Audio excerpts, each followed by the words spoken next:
La recherche universitaire produit essentiellement des études sur des sujets obtenant des financements.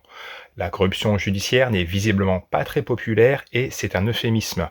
Il n'existe a priori aucune recherche passée et présente sur ce sujet. Les professionnels de la justice, témoins de la corruption, évoqueront le serment prêté en début de carrière pour refuser d'évoquer ces faits, de nature à ternir l'image de notre justice auprès du public. Cela signifie qu'ils ne peuvent dénoncer publiquement la corruption qui ronge cette institution sans se mettre en porte-à-faux de leur serment et, par servilité, vont accepter cette corruption en silence. Ceux qui ne le font pas sont lourdement sanctionnés pour dissuader les autres.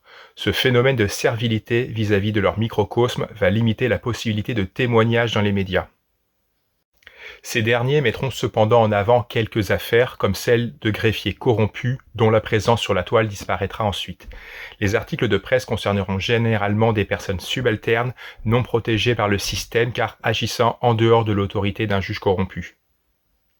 Il y a par conséquent très peu d'informations sur ce phénomène, laissant une légère visibilité à des gens plus ou moins sérieux pour le dénoncer, avec des arguments plus ou moins robustes, rendant l'ensemble des Français suspicieux lorsqu'un justiciable évoque ce sujet.